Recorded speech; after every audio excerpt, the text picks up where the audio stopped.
உங்கள் எல்லாருக்கூடையும் இன்னைக்கு ஒரு சில விஷயங்கள் பகிர்ந்துக்கணும்னு நான் நினைக்கிறேன். தமிழ் இலக்கியத்தில் ஒரு பக்தி இலக்கியத்தில் ஒரு முக்கியமான ஒரு பாடல் இப்படி ஆரம்பிக்கும். மண்ணில் நல்ல வண்ணம் வாழலாம் அப்படின்னு கேட்டிருக்கீங்களா? ஒரு தேவார பாடல். இந்த எல்லாருக்குமே ஆசை தான், மண்ணில் நல்ல வண்ணம் வாழணும் அப்படின்னு. யாருக்கு ஆசை இல்லை? யாருக்காவது மண்ணில் நல்ல வண்ணம் வாழ வேண்டாம்னு யாருக்காவது ஆசை இருக்குதா? கட்டாயமாக எல்லாருக்கும் ஆசை இருக்கு. எப்படி வாழ்றது, அதுதான் பிரச்சனை இருக்குது. ஸோ அப்போ நம்ம பல்வேறு காலகட்டங்களில் பல்வேறு சூழல்களில் நீங்கள் இருக்கலாம், படிச்சிருக்கலாம், வேலையில் இருக்கலாம், எல்லா சூழ்நிலைகளிலும் இருக்கலாம். எந்த சூழ்நிலையில் இருந்தாலும் நமக்குள்ள ஒவ்வொரு டைமும் இந்த மாதிரி ஏதோ ஒரு கேள்வி நமக்குள்ள வந்திருக்கும். சமீபத்தில் ஒரு நகைச்சுவை மீம்ஸ் ஒன்று பார்த்தேன். இப்போ எல்லாம் ஓடிட்டே இருக்கிறோம். இப்போ அடுத்து என்ன பண்ணணும் அப்படின்னா, அது படிக்கணும் படிக்கணும் படிக்கணும் படிக்கணும் படிக்கணும் வேகமாக ஓடிட்டு இருக்கோம். சரி, படித்து முடிச்சிட்டோம். அதுக்கப்புறம் வேலைக்கு வேலைக்கு போயிட்டோம். அதுக்கப்புறம் கல்யாணம் பண்ணணும் ஓடுறோம். அதுக்கப்புறம் வீடு கட்டணும். அதுக்கப்புறம் இஎம்ஐ கட்டணும். திடீர்னு பார்த்தா குழந்தை வந்துருச்சு. குழந்தை மறுபடியும் ஸ்கூலில் படிக்கணும், குழந்தைக்கு ஸ்கூலு. இப்படியே ஒரு சுழற்சி இருக்குது. திடீர்னு திரும்பி பார்த்தா வாழ்க்கை முடிஞ்சிருச்சு. ஓ, அவ்வளோதானா? இந்த படம் முடிஞ்ச மாதிரி இருக்க, நீ என்ன பண்ணுறது, ஒன்றும் பண்ண மாதிரியே இல்லை, இவ்வளோதான் வாழ்க்கை முடிஞ்சு போச்சா? இந்த கேள்வி நமக்கு வரும். இது ஒரு காலகட்டத்தில் இது நமக்கு வயதாகி 60-70 வயது ஆனதுக்கப்புறம் உட்காந்து மோட்டு வேலை பார்த்து யோசிச்சுட்டு இருக்கும்போது தான் இது வரணும்னு அவசியம் இல்லை. கொஞ்சம் யோசிச்சு பார்த்தாலே நமக்கு இந்த வாழ்க்கை சுழற்சி இப்படி தான் நடந்துட்டு இருக்குதுன்னு நமக்கு புரியும். ஆனால் நமக்கே தான் எல்லாமே நடந்துதான் நம்ம வாழ்க்கையை புரிஞ்சுக்கணும்னு அவசியம் இல்லை. கொஞ்சம் கண்ணு திறந்து பார்த்தாலே புரிஞ்சுக்கலாம், சிந்திச்சா புரிஞ்சுக்கலாம், இதெல்லாம் இருக்கும். ஸோ இப்போ இந்த கேள்வி இருக்குது அப்படின்னா, இது எப்படி நல்ல வண்ணம் வாழ்றது அப்படின்றது இருக்கு. இது இக்கிகாய்னு ஒரு ரொம்ப பிரபலமான ஒரு பெஸ்ட் செல்லர் இருக்கு, ஜப்பானிய அவருடைய வாழ்க்கை முறையாக கொடுத்தது. நமக்கு எப்பவுமே வெளிநாட்டிலேருந்து இம்போர்ட் ஆனதான் நமக்கு ரொம்ப பிடிக்கும். பெரிய விஷயங்களா இருக்கும். ஃபாரினில் சொல்லியிருக்காங்க, யூஎஸ்ல சொல்லியிருக்காங்க, யூரோப்பில் சொல்லியிருக்காங்க, ஜப்பானில் சொல்லியிருக்காங்க, அப்படிதான் தெரியும்.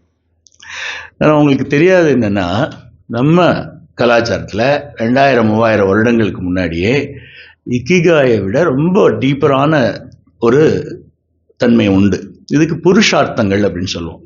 புருஷார்த்தங்கள் அப்படின்னா, இதுக்கு உங்களுக்கு ஏறக்குறைய அறிமுகமாக இருக்கும், ஆனால் இதுதான் அப்படின்னு உங்களுக்கு புரிஞ்சிருக்காது. புருஷார்த்தங்கள் அப்படிங்கிறது என்ன அப்படின்னு நம்ம பார்க்கணும்னா, இது 4 விதமாக பிரிக்கிறாங்க. மனிதனுடைய வாழ்க்கை காலகட்டம், இந்த முழுமையான வாழ்க்கை ஒரு கம்ப்ளீட் சைக்கிள் ஆகணும் அப்படின்னா இது 4 விஷயங்கள் அடங்கியிருக்குது. ஒன்று அறம், பொருள், இன்பம், வீடு. அதாவது தர்மம், அர்த்தம், காமம், மோட்சம், 4 விஷயங்களா சொல்றாங்க. அறம் அப்படின்றது இந்த ஆஸ்பெக்டை நீங்க புரிஞ்சுக்கணும்னா, அறம் அப்படிங்கிறது ஃபர்ஸ்ட் நிலையில் இது இங்கே திருக்குறள் தெரியும் உங்களுக்கு. திருக்குறள் மட்டும் இல்லை, பல நூல்கள் கூட இந்த 3 அல்லது 4 பால்களோட இருக்கும். பெரும்பாலும் 3 பால்கள் இருக்கும். அறத்துப்பால், பொருள்பால், காமத்துப்பால் அல்லது இன்பத்துப்பால் அப்படின்னு 3 தன்மை. அப்போ 4வது பற்றி பேசலையா? கட்டாயமாக பேசியிருக்காங்க, வேற விதமாக. அது நம்ம முதல்ல இது என்ன, நம்ம வாழ்க்கைக்கு ரிலேட் ஆகாம, நம்ம வாழ்க்கை கூட தொடர்பு படுத்திக்காம, நம்ம ஏதோ ஒன்று இருக்கு அப்படின்னா அது கூட நம்ம கனெக்ஷனே இருக்காது. இப்போ என்ன பிரச்சனை அப்படின்னா, இன்றளவுமே இந்த விஷயங்கள் நம்ம வாழ்க்கை கூட எப்பவுமே தொடர்பில் இருக்கிறது தான். என்ன அது எப்படி ரிலேட் பண்ணிக்கிறதுன்னு நமக்கு புரிஞ்சிக்கல. அதனால தான் நமக்கு குழப்பம் இருக்கு. இப்போ அறம் அப்படின்னா இந்த மரபுப்படி என்ன சொல்றாங்கன்னா, 2 விதமான ஒன்று தனி மனித வாழ்க்கைன்னு ஒரு தன்மை இருக்கு. இன்னொன்று தனி மனிதன்கிறது தனிமரம் தோப்பாகாது, தனியா வாழல, சமூகத்தில் வாழ்றோம். சமூகத்து கூட இணைந்து வாழும்போது என்ன நிலைகள் இருக்கணும், இது 2 விதமா நம்ம இதை புரிஞ்சுக்கணும். இப்போ தனி மனித அறம் அப்படிங்கிறதுல தனி மனிதனுடைய வாழ்க்கை 4 ஸ்டேஜ்ல இருக்குதுன்னு சொல்லுவாங்க. ஒன்று கற்கும் பருவம், 4 பருவங்கள், 4 விதமான நிலைகள் இருக்கு. ஒன்று கற்கும் பருவம். இப்போ நீங்களாம் என்ன பருவத்தில் இருக்கிறீங்க? கற்கும் பருவத்தில் இருக்கிறீங்க. அடுத்து 2வது வாழும் பருவம், அல்லது இல் வாழ்க்கையில, குடும்ப வாழ்க்கையில வாழக்கூடிய பருவம். இது 2வது. அது எல்லாரும் இருக்கும் தானே. இந்த வாழ்க்கை முடிஞ்சு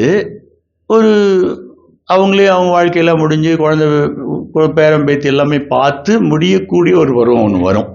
எல்லாருக்கும் வரும் இல்லை காலத்தில். ஸோ இது ஓயும் பருவம் அப்படின்னு சொல்லுவோம். வாழ்க்கை முடிஞ்சு ஓயக்கூடிய பருவம். அதுக்கப்புறம் கடைசியா இறுதி பருவம், ஃபைனல் ஃபேஸ் ஆஃப் லைஃப் இருக்குது. இதுக்கு ஒன்று ஒரு பேர் கொடுத்தாங்க. இந்த கற்கும் பருவத்துக்கு பிரம்மச்சரியம் அப்படின்னு சொன்னாங்க. நம்ம பிரம்மச்சரி அல்லது பிரம்மச்சரியம் அப்படின்னு சொன்னா நம்ம என்ன நினைச்சுக்கிறோம், கல்யாணம் பண்ணாமல் இருக்கிறதுன்னு நினைச்சுக்கிறோம். அதாவது கற்கு பருவத்தில் நமக்கு எந்த விதமான டிஸ்ட்ராக்ஷனும் அதனுடைய உளச்சிதறலும் இல்லாம முழுமையா கற்றுக்கணும் அப்படிங்கிறதுக்காக தான் அதைய அந்த மாதிரி ஒரு கோட்பாடா வச்சாங்க. இது முதல் நிலை.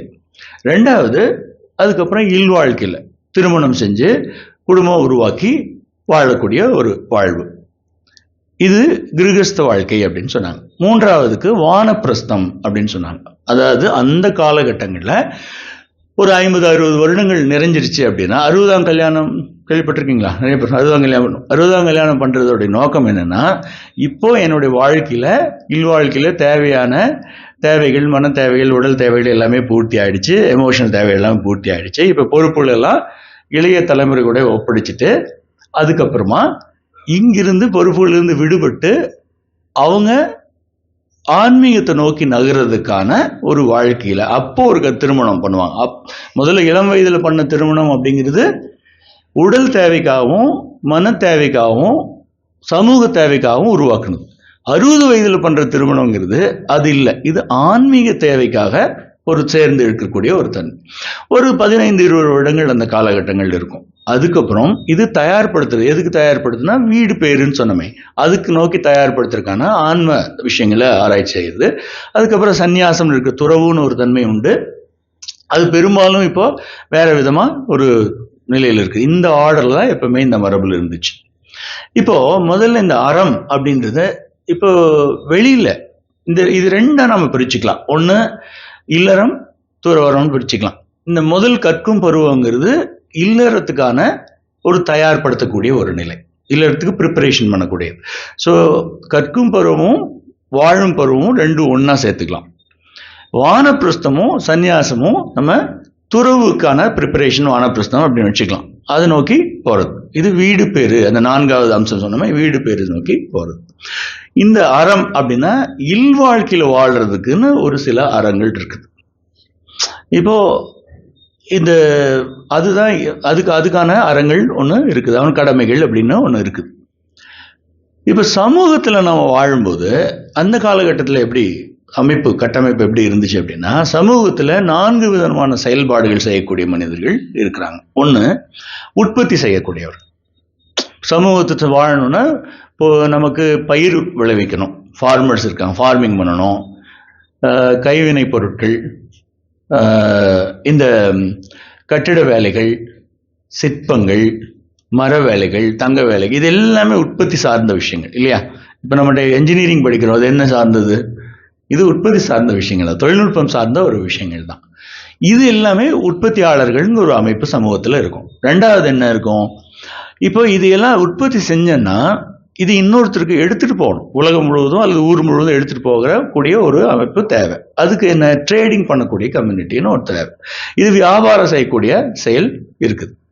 வியாபாரம் அப்படின்னு ஒரு தன்மை இருக்கு. வியாபாரிகள் இவங்க ஒரு பொருளை வாங்கி விற்று எல்லா இடத்துக்கும் கொண்டு போய் சேர்த்தக்கூடிய செயலை செய்யக்கூடிய ஒரு ஆட்கள். இந்த ரெண்டு இருந்ததுன்னா அங்க செல்வம் அப்படிங்கிறது உருவாகும். இப்போ பாதுகாப்பு தேவை, ஒரு ஊர் இருந்தாலும் சரி அல்லது நகரம் இருந்தாலும் சரி, ஒரு பாதுகாப்புன்னு ஒரு அமைப்பு தேவை. ஸோ அதை பாதுகாத்து நிர்வகிக்கக்கூடிய ஒரு மனிதர்கள் தேவை. இந்த கட்டமைப்பு நமக்கு நிர்வாக கட்டமைப்பு அப்படிங்கிறது நமக்கு ஒன்று தேவை. இது எல்லாத்துக்கும் மேல, இந்த 3 சமூகத்தில் இருக்குது, எல்லாத்துக்கும் மேல டீச்சர்ஸ், மென்டர்ஸ், இவங்க ஆன்ம சார்ந்த விஷயங்கள், ஆன்மீகம் சார்ந்த விஷயங்களை நிலைநிறுத்தக்கூடிய நபர்கள் தேவை. இந்த 4 புரியுது இல்லை? ஒன்று உற்பத்தி சார்ந்த செயல்கள் தேவை, ரெண்டாவது அதையே ட்ரேட் பண்ணக்கூடியவங்க தேவை, அதுக்கப்புறம் அதை கட்டமைப்பு கூட்டு அதையே நிர்வகிக்கக்கூடிய திறமை இருக்கக்கூடியவங்க வேணும். எல்லாத்துக்கும் மேலே யாரை வச்சாங்க அப்படின்னா கற்றல், கற்பித்தல், இந்த மாதிரி விஷயங்களை சொல்லக்கூடிய ஒரு இது மென்டாரா இருக்குங்க. இந்த அமைப்பு தான் இது வர்ணாசிரம தர்மம்னு சொன்னாங்க. பிற்காலத்தில் என்ன பண்ணாங்க, இது எக்ஸ்பிளாய்டேஷன் அதிகமானதுனால, இது பிறப்போனால வர்றதுனால அது வர்ணங்களை மாற்றி வேற வேற விதமாக குழப்பம் ஏற்பட்டுருச்சு. ஆனால் இது உருவாக்கங்கிறது ரொம்ப அற்புதமான ஒரு விஷயம். இந்த 4 செயல்கள் நமக்கு தேவைதான். ஒரு புத்திசாலித்தனம், ஒரு உடல் சார்ந்து புத்தி சார்ந்து இருக்கக்கூடிய தேவை இருக்கு. இப்போ நம்ம 4 பண்றோம். அதனால தான் திருவள்ளுவர் சொன்னாரு, பிறப்புக்கும் எல்லா உயிருக்கும் சிறப்புவா செய்தொழில் வேற்றுமையான். தொழில் நம்ம என்ன செய்யறோமோ அதிலிருந்து தான் வேற்றுமை இருக்குமே தவிர, ஆனா இதனால எந்த விதமான மாற்றம்ங்கிறது எப்பவுமே கிடையாது. இதுல பிற்காலத்தில் நடுவில் உருவான விஷயங்கள், மற்ற வேறுபாடுகள் எல்லாம். எனிவே, இப்ப இந்த 4 விஷயங்கள் வருவோம். தனி மனிதனுடையது, இப்போ இல்லற வாழ்க்கையில் நீங்கள் ஈடுபடணும் அப்படின்னா இதுக்கு ஒரு 11 கடமைகளை நம்ம நிறைவேற்றணும் அப்படின்னு சொல்கிறாங்க. இது மரபு சொல்லுது. 11 கடமைகள். அந்த கடமைகள் நிறைவேற்றுறதுக்கு பொருள் தேவை. அதற்காக நம்ம பொருள் தேடுறோம். அந்த 11 கடமைகள் என்னன்னு சுருக்கமாக சொல்கிறேன். ஒன்று, இப்போ நீங்கள் ஒரு குடும்ப வாழ்க்கையில் இப்போ கற்கும் பருவத்தில் இருக்கீங்க, குடும்ப வாழ்க்கையை ஆரம்பிக்க போகிறீங்க. இப்போது நீங்கள் என்ன இந்த 11 கடமைகள் நிறைவேற்றுறதுக்கு ஏதோ ஒரு விதத்தில் நீங்கள் தயாராகும். இந்த முதல் இல்லற வாழ்க்கையில் இருக்கவங்க முதல் 3 கடமை என்னன்னா, இந்த கற்கும் பருவத்தில் இருக்கிறவங்களுக்கு, அது யார் வேணா இருக்கலாம், உங்களுடைய குடும்பமாக இருக்கணும் இல்லை, கற்கும் பருவத்தில் இருக்கக்கூடியவங்களுக்கு உதவி செய்யணும். என்ன உதவி வேணா இருக்கும், அந்த கல்விக்கான உதவியை உங்களால் என்ன முடியுமோ செய்யணும். ஸோ அதனால நாங்கள் செஞ்சிட்டு இருக்கிறது தியாகம் இல்லை, கடமை தான் செஞ்சுட்டு இருக்கிறோம். ஆழ்ந்த சைத்தன்ய அறக்கட்டளையில் செய்துட்டு இருக்கிறது கடமை தான் செய்துட்டு இருக்கு, செய்ய வேண்டிய செயல்கள் தான் பண்ணிட்டு இருக்கு. இது கற்கும் பருவத்தில் இருக்கவங்களுக்கு நம்ம செய்யணும். 2வது அப்படின்னா, இந்த வானப்பிரஸ்த நிலையில் இருக்கவங்களும் சன்னியாச நிலையில் இருக்கிறவங்களுக்கும் நம்ம அவங்க ஏதோ ஒரு ஆதரவு கொடுக்கணும் அப்படிங்கிறது. இப்போ வானப்பிரஸ்தம் சன்னியாசம் அப்படின்னா, இப்போ நான் சிறு வயதில் இருக்கும்போது இந்த மாதிரி ஒரு இயல்பாகவே என்ன சொல்லி கொடுப்பாங்க வீட்டில். துறவில் இருக்கிறவங்க, துறவிகள், சாமியார்கள் இந்த மாதிரி இருந்தால் அவங்களுக்கு வணங்கணும், அவங்களுக்கு நம்ம ஏதோ ஒரு உதவி செய்யணும் அப்படிங்கிறது இந்த கலாச்சாரத்தில் இருந்தது. உங்களுக்கெல்லாம் அப்படி சொன்னாங்களா? தெரியுமா? தெரியாது. சொல்லல் அது காலப்போக்கில் அப்படி அப்படியே மறைஞ்சிருச்சு. இது நம்மளுடைய அடிப்படை கடமைகள். வீட்டில் யாராவது வந்தாங்கன்னா அது பண்ணுறது அப்படிங்கிறது எப்பவுமே இந்த கலாச்சாரத்தில் இருந்துச்சு. அடுத்த 3 கடமை என்னென்னா, இப்போ ஆதரவு இல்லாமல் ஆதரவு கொடுக்க வேண்டியவங்களால கைவிடப்பட்டவங்க இருப்பாங்க. இப்போ கடமையை நிறைவேற்றாமல் பெரியவங்களோ அல்லது குழந்தைகளோ அவங்கள கைவிடப்பட்டு அவங்களுக்கு ஆதரவு தேவைன்னா அவங்களுக்கு நம்ம நம்மளால் முடிஞ்ச உதவி செய்யணும். வறியவர்களுக்கு, ஏழ்மை நிலையினாலையும் சூழ்நிலையினாலையும் வறியவங்களுக்கு நம்ம உதவி செய்யணும் அப்படிங்கிறது ஒரு கடமைன்னு ஒன்று சொல்லியிருக்காங்க. யாராவது ஒருத்தங்க ஆதரவு இல்லாமல் இறந்து போயிட்டாங்க, நம்மளுக்கு யாரும் தெரியாமல் இறந்து போயிட்டாங்கன்னா அவங்களுக்கு ஈமக்கிரியை செய்கிறதும் நம்மளுடைய கடமைன்னு சொல்கிறாங்க. இது ஒரு 6 கடமை ஆயிடுச்சு. இனி ஒரு 5 ரொம்ப முக்கியமானது. அது திருவள்ளுவர் ரொம்ப அழகா லிஸ்ட் பண்ணுவார். தென்புலத்தார், தெய்வம், விருந்து, ஒக்கல், தான். இது கேள்விப்பட்டிருக்கீங்களா? இந்த திருக்குறள் படிச்சிருக்கீங்களா?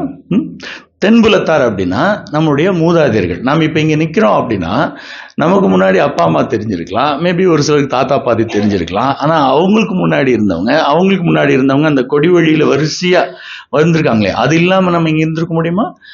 உங்களுடைய 5-6 தலைமுறைக்கு முன்னாடி இருக்கிறவருடைய ஏதோ ஒரு கூறு டிஎன்ஏல அவங்க வழியாக உங்களுக்கு வருது. அது தெரியுமா? தெரியும். ஸோ இவங்க இந்த வழி, இந்த ஆரம்ப பள்ளியிலேருந்து வந்திருக்குது, தாய் வழியிலையும் தந்தை வழியில் இருக்கு, இந்த கொடி வழியில் இருக்கவங்களுக்கு நம்முடைய கடனை நீர்க்கடனாக செலுத்தணும் அப்படின்னு ஒரு மரபு உண்டு. அதனால தான் இந்த எள்ளும் நீரும் இறைக்கிறது அப்படிங்கிறது ஒரு பழக்கம் இருக்கு. நீங்கள் என்ன பண்ணுறீங்களோ இல்லையோ, அட்லீஸ்ட் மனதில் நம்ம அவங்களுக்கு ஒரு நன்றியும் நம்முடைய வணக்கத்தையும் தெரிவிச்சுக்கிறது உங்களுக்கு தென்புலத்தார். தெய்வம் அப்படின்னா ஒரு கலாச்சாரத்தை பொறுத்து அவங்களுடைய தெய்வ கூறா நினைக்கக்கூடிய அவங்க குல தெய்வமோ அல்லது அந்த வரிசையில் யாரை வணங்குறாங்களோ அதுக்கான ஒரு கடமை அப்படிங்கிறது இருக்குது. இது நீர்க்கடனோ இது வேள்வி கடன் அப்படின்னு சொல்றது வழக்கம். விருந்து, இப்போ விருந்து ஓம்பல் அப்படிங்கிறத பற்றி நம்ம கல்ச்சரில் அட்லீஸ்ட் செய்யுள் பாடத்துலையாவது நீங்கள் நிறைய படிச்சிருப்பீங்க. ஆனால் இப்போ நம்ம எப்படின்னா, விருந்துக்கு யாராவது வரணும்னா நம்ம ஃபோன் பண்ணி இருக்கிறீங்களான்னு செக் பண்ணிவிட்டு அதுக்கப்புறம் வரலாமான்னு கேட்டுட்டு தான் வரணுங்க பண்ணிட்டோம். கொஞ்சம் ஒரு தலைமுறையில், என்னோட தலைமுறையிலே இந்த சேஞ்சஸ் டிரான்சிஷன் பார்க்குறது நம்ம பார்க்குறோம். இது எப்படி சொன்னாங்க அப்படின்னா, ஏன் இது சொல்கிறாங்க, இதுக்கு ஒரு முக்கியமான அடிப்படை இருக்குது. நான் இந்த 5 முடிச்சுட்டு சொல்கிறேன் அது என்னன்னு. இந்த விருந்து அப்படிங்கிறது உறவுகள் மட்டும் இல்லாமல் மற்ற நண்பர்கள் யார் வந்தாலும் உபசரிக்கிறது அப்படிங்கிறது ஒரு பழக்கமாக இருக்கிறது. அதுக்கப்புறம் ஒக்கல்னா உறவுகள், நம்ம இல்லாமல் நம்ம கணவர், மனைவி, குழந்தைங்க, தாய், தந்தை, அது சார்ந்த உறவுகள், இவங்க எல்லாத்தையுமே உபசரிக்கிறது அல்லது அவங்க ஆதரவு செலுத்துறது, அதுக்கான ஒரு கடமைங்கிறது இருக்குது. கடைசியாக தான்னா நீங்கள் தான். இப்போ நீங்கள் சரியா இல்லை அப்படின்னா, உங்கள் உடல் உங்கள் மனமும் சரியா இல்லைன்னா இதெல்லாம் செய்ய முடியுமா? அந்த ரிவர்ஸ் ஆர்டரில் செய்யறதுக்கு வாய்ப்பே கிடையாது. ஸோ உங்களை பற்றி நீங்கள் கட்டாயமாக கவனம் எடுத்துக்கணும். உங்கள் உடல் எப்படி வச்சுக்கணும், உங்கள் மனம் எப்படி வச்சுக்கணும், நீங்கள் மகிழ்ச்சியாக இருக்கிறது, இது எல்லாமே உங்களுடைய மிக முக்கியமான ஒரு கடமை. அதுக்கு தான் நம்ம இந்த யோகா, தியானம், இந்த மாதிரி அகம் சார்ந்த பயிற்சிகள் இருக்கிறது. புறம் சார்ந்த வாழ்க்கையில் நம்ம திறன்பட வாழ்றோம் அப்படின்னா அதுக்கு தேவையான செயல்கள் நம்ம செய்கிறது, நம்ம திறமை வளர்த்துக்கிறது, ஆல் திஸ் திங்ஸ் இதெல்லாம் நம்ம செய்கிறோம். இப்போ ரிவர்ஸில் பாருங்கள், நீங்கள் உங்களுடைய உறவுகள் கொஞ்சம் எக்ஸ்பேண்ட் ஆகுது. அதுக்கப்புறம் உங்களுடைய விருந்துன்னு சொன்னோம், அது இன்னும் கொஞ்சம் எக்ஸ்பேண்ட் ஆகுது. ஊர் சுற்றம் இதெல்லாம் இன்னும் கொஞ்சம் விரிவாகுது. இன்னும் தென்புலத்தா, தெய்வம், இது தாண்டி நீங்கள் விரிவடைஞ்சிட்டே போனீங்க அப்படின்னா இது குறுகிறது இல்லை. நம்ம கலாச்சாரத்தில் எப்போ உடல் எடுத்து நீங்கள் வந்துட்டீங்க, வாழ்கிறீங்க, இங்கே இருந்து எவ்வளோ விரிவடைய முடியுமோ விரிவடைகிறதுங்கிறது ஒரு பாசிபிலிட்டி. நீங்கள் விரிவடைஞ்சிங்க அப்படின்னா நீங்கள் விரிவடைகிறதுக்கு ஒரு கவுண்ட் வச்சுக்க வேண்டியதில்லை. நீங்கள் அன்லிமிட்டடாக மைண்டில் நீங்கள் விரிவடைஞ்சிங்க அப்படின்னா ஆட்டோமேட்டிக்காக இந்த அறம் அப்படின்றது உங்களை வீடு வேற நோக்கி எடுத்துகிட்டு போகும். ஸோ இந்த கடமைகள்லாம் செய்யணும் அப்படின்னா பொருள் இல்லாமல் செய்ய முடியுமா? பொருளாதாரம் இல்லாமல் செய்ய முடியுமா? செய்யவே முடியாது. ஸோ அது கட்டாயமாக தேவை. எதுக்காக நமக்கு பொருள் தேடணும்? நம்ம வளமாக வாழ்கிறதுக்கு அப்படின்றது இல்லை. அது எப்படி இருந்தாலும் நடக்கும், நல்லாயிருக்கும். நம்ம நல்லா இருக்கிறது அப்படின்றதுக்காக மட்டும் இல்லை. இந்த 11 கடமைகள் நிறைவேற்றிற்காக தான் நம்ம பொருள் தேடுற வாழ்க்கையை நம்ம ஆரம்பிக்கும். இது எந்த அளவு நிறைவேற்றணும் அது உங்களுடைய சக்திக்கு உட்பட்டு நீங்கள் பண்ணலாம். இந்த பொருள் தேடுறதுக்கான நம்ம இப்போ பொருள் தேடுறது மட்டுமே நோக்கமாக வச்சு நம்ம பண்ணுறதில்ல. ஆனால் அதுலேயும் நம்முடைய சரியான நிலையில் இந்த அறத்தை பின்பற்றி பொருள் தேடுறது ரொம்ப ரொம்ப முக்கியமானதாக இருக்குது. இதுக்கு தான் நிறைய நம்ம அர்த்த சாஸ்திரம் அப்படின்னு சாணக்கியர் சொல்லியிருக்காங்க. படிச்சிருக்கீங்களா? சாணக்கியர் அர்த்த சாஸ்திரம் அதே அடிப்படை தான் திருக்குறள்லே இருக்குது. அவங்க சொல்றது பொருள் தேடக்கூடியது, பொருளை பாதுகாத்து வச்சுக்கக்கூடியது, அல்லது பொருளை நம்ம எப்படி பயன்படுத்துது, பொருள் ஈட்டது அது எதற்காக, அது கொடுக்கக்கூடியது என்ன அப்படிங்கிறது, அது அதோட பலன் என்ன அப்படிங்கிறது ரொம்ப டீட்டெயிலாக நம்ம இந்த மரபுங்கிறது சொல்லுது. இதில் ஒரு 6 அங்கங்கள் சொல்கிறாங்க பொருள் ஈட்டுறதுக்கான. முக்கியமாக நிர்வாகத்துக்காக தேவையான 6 அங்கங்கள். அது கூட சேர்ந்து நிர்வாக தலைவனையும் சேர்த்து இது சப்தாங்கம் அப்படின்னு கௌடில்யர் அர்த்த சாஸ்திரத்தில் சொல்கிறாங்க. இந்த 6 அங்கங்கள் என்ன அப்படின்னா படை, குடி, கூழ், அமைச்சு, அரண், நட்பு. இந்த 6 அங்கங்களும் நிர்வாக தலைவனுக்கு, அந்த காலகட்டத்தில் அரசனுக்கு அப்படின்னு சொன்னாங்க. இது அரசனுக்கு மட்டும் இல்லை, ஒரு இண்டிவிஜுவலுக்குமே அது இருக்குது. இப்போ உங்களுடைய படைக்கலன்கள் அப்படிங்கிறது என்ன? கல்வியும் அறிவும் தான் இல்லையா? ஸோ அதனால தான் கல்வி, அறிவு அப்படிங்கிற 2 படைக்கலன்கள் பயன்படுத்தினோம் அப்படின்னா நம்ம வாழ்க்கையில் வெற்றி பெறதுக்கான ஒரு வாய்ப்பு இருக்குது. உங்கள் குடிங்கிறது என்ன? உங்களுடைய பெற்றோர், உங்களுடைய நண்பர்கள், உங்களை சுற்றி இருக்கக்கூடிய தன்மை. கூழ்னா அதனுடைய செல்வத்தையும் பொருளையும் தான் அது சொல்கிறாங்க. அது சம்பாதிக்கிறதுக்கான திறனை வளர்த்துக்கிறது, இது எல்லாத்தையும் அடிப்படையும் இருக்குது. அமைச்சு அப்படின்னு என்னன்னா ஆலோசனை சொல்லக்கூடிய நபர்கள். நான் முன்னாடி உங்களுக்கு சொல்லியிருக்கேன், இது உங்களுக்கு உங்களை விட வாழ்க்கையில் நல்ல நிலையில் இருக்கிறவங்க அல்லது அது வழிகாட்டக்கூடியவங்களை நீங்கள் துணையாக பெற்றுக்கிறது ரொம்ப ரொம்ப முக்கியமானது. நம்ம யார் கூட இருக்கிறோமோ அதை நோக்கி தான் நம்ம வளர போகிறோம். ஸோ இந்த அமைச்சு அப்படிங்கிறது இது மென்டார்ஸ், ஆலோசகர்கள், இல்லை மேல்நிலை, இதுக்கான எல்லா வாய்ப்புகளும் இருக்குது. அது புத்தகங்கள் மிக மிக உறுதுணையாக இருக்கும். நம்ம ஒரு வாழ்க்கையில் உணர முடியாத வாழ்ந்து சாதித்த மனிதர்கள், வாழ்ந்து நிறைந்த மனிதர்களுடைய வாழ்க்கை பார்த்து புரிஞ்சுக்கலாம், படித்து புரிஞ்சுக்கலாம். ஸோ இது அமைச்சு. அரண்னா நம்ம எதுக்குள்ள நம்ம சுற்றி அரண் அமைச்சுக்கணும், நம்ம சுற்றி ஒரு அரண் அமைச்சுக்கணும் அப்படின்னா எதெல்லாம் நம்ம இப்போ பார்த்தீங்கன்னா நம்மளுடைய கவனத்தை தான் விலைக்கு வாங்கிறதுக்கு முயற்சி எல்லா தருணமும் நடக்கும். ஒரு 5 நிமிஷம் உங்களோட, அல்லது 1 நிமிஷம் அல்லது 10 செகண்ட் உங்கள் கவனத்தை திருடிட்டா அப்படின்னா அது அவங்க உங்கள் ஃபோனில் வரக்கூடிய அட்வர்டைஸ்மெண்ட் ஆகட்டும், உங்கள் டிவியில் வர்றதாகட்டும், எதுவாக இருந்தாலும் அது என்ன பண்ணுதுன்னு நினச்சிட்டு இருக்கீங்க, உங்களோட கவனத்தை திருடுது. ஸோ அப்போ உங்களை சுற்றி, உங்கள் கவனத்தை சுற்றி ஒரு அரண் அமைச்சிக்கிறது ரொம்ப ரொம்ப முக்கியமானது. அதுக்கு இந்த உலக்குவிதல், இந்த யோகா, தியானம் இதெல்லாமே ரொம்ப ரொம்ப உறுதுணையாக நமக்கு இருக்கும். நட்பு அப்படிங்கிறது மிக மிக முக்கியமானது. எந்த மாதிரி மனிதர்கள் கூட நட்பு வச்சுக்கணும், இது நான் சொல்லுவேன் எப்பவுமே. நம்ம யாரோ ஒருத்தங்க கூட பேசுகிறோம் அல்லது பழகிறோம் அப்படின்னா நம்மளை அப்லிஃப்டிங்காக மேல் நோக்கி இழுக்கக்கூடிய மனிதர்கள் இருப்பாங்க, கீழ் நோக்கி இழுக்கக்கூடிய மனிதர்கள் இருப்பாங்க. அதை ஐடென்டிஃபை பண்ணிக்கிறது ரொம்ப ரொம்ப முக்கியமானது. நீங்கள் எது முக்கியமாக கீழ் நோக்கி இழுக்கக்கூடியது அல்லது யார் கூட நீங்கள் பேசினாலும் யார் நம்ம கீழ் நோக்கி இழுக்கிறாங்களோ அவங்க எனர்ஜி பிளாக் ஹோல்ஸ் மாதிரி. இது ஒரு சூழ்நிலை மட்டும் இல்லை, பல சூழ்நிலையில் இது தொடர்ந்து நடக்குது. அப்படின்னா இவங்க உங்கள் சக்தியை சக் பண்ணி எடுத்துக்கூடிய நபர்கள் ஐடென்டிஃபை பண்ணீங்க அப்படின்னா முடிந்த அளவுக்கு அதே நம்ம அந்த சூழலுக்குள்ளே போகாமல் பார்த்துக்கிறது ரொம்ப முக்கியமானதாக இருக்குது. அப்படியே போனால் கூட எந்த அளவுக்கு நம்ம அனுமதிக்கணும் அப்படிங்கிறத நம்ம வச்சுக்கணும். ஸோ இது முக்கியம்.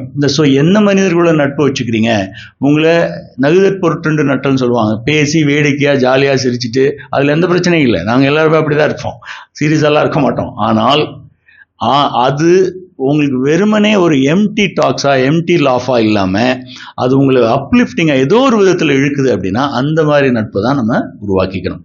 ஸோ இந்த 4 நிலைகள், அறம், பொருள், இந்த இன்பம்ங்கிறது என்ன, பல்வேறு விதமான இன்பங்கள் இருக்குது. உடல் ரீதியாக நீங்கள் உணரக்கூடிய 5 புலன்கள் மூலமாக இருக்குது எல்லாமே இன்பம் தான். ஒரு நல்ல உணவு சாப்பிட்டா எப்படி இருக்குது, ஒரு சுகமாக இருக்குது. இது ஒரு விதமான இன்பம் தான். காதுகளுக்கு நல்ல இசை கேட்டாலும் அது இன்பம் தான். நல்ல வாசிப்பு அப்படிங்கிறது ஒரு மிகப்பெரிய ஒரு இன்பம், அதை நீங்கள் பண்ணிக்கலாம். சரி, இது எல்லாமே எப்படின்னா நம்ம வாழ்க்கை கூட நம்ம பிடிச்சு ரசித்து செய்யறதுக்கு ஒரு ஃப்ளூயிடாக இருக்கும் இந்த இன்பம் அப்படிங்கிறது. ஆனால் இந்த 3 மட்டும்தான் வாழ்க்கையா? அது இல்லை. இது பயன்படுத்தி அடுத்த நிலை நோக்கி, அதுதான் வீடு பேரு அப்படிங்கிறது. நம்மளோட வாழ்க்கை சுழற்சியோட வாழ்க்கை நோக்கத்தை உணர்ந்துக்கிறதுக்கு ஒரு வழியாக இருக்கிறது தான் அந்த வீடு பேருங்கிறது.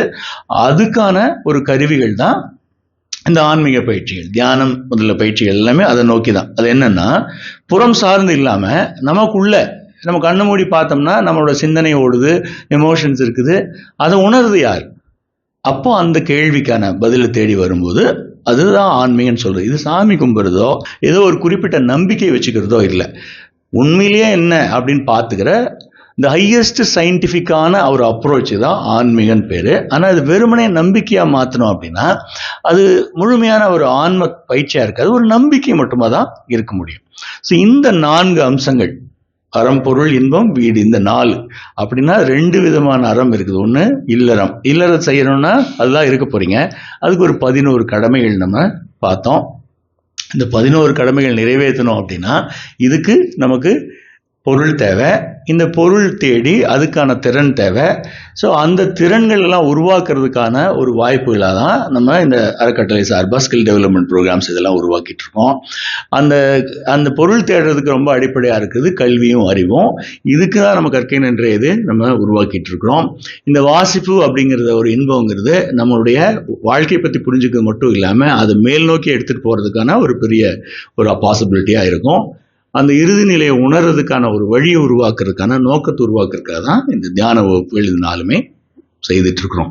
சரி, இதை நம்ம முழுமையாக புரிஞ்சுக்கிட்டோம் அப்படின்னா கட்டாயமாக மண்ணில் நல்ல வண்ணம் வாழலாம். அந்த வாய்ப்பு நமக்கு கட்டாயமாக இருக்குது. அதை நீங்கள் முழுமையாக பயன்படுத்திக்கணும்னு எங்களுடைய நோக்கம். உங்கள் எல்லாருக்கும் வந்திருக்கும் எல்லாருக்கும் நன்றி. இப்போ நம்ம மாணவர்களுக்கான கல்வி உதவித்தொகை நான் ஏற்கனவே சொன்ன மாதிரி இது எங்களுக்கு ஒரு வாய்ப்பு. இதில் அத்தனை நண்பர்கள் இதில் சேர்ந்து அதுக்கு உறுதுணையாக இருக்கக்கூடிய அத்தனை நண்பர்களும் சேர்ந்து தான் இது வழங்கப்படுது. இதை நீங்கள் முழுமையாக பயன்படுத்தி உங்களுடைய கல்வியும் உங்களுடைய நோக்கங்களையும் நிறைவேற்றிக்கிறதுக்கு இது சிறிய உதவியாக இருக்கும் அப்படின்னு நினைக்கிறேன்.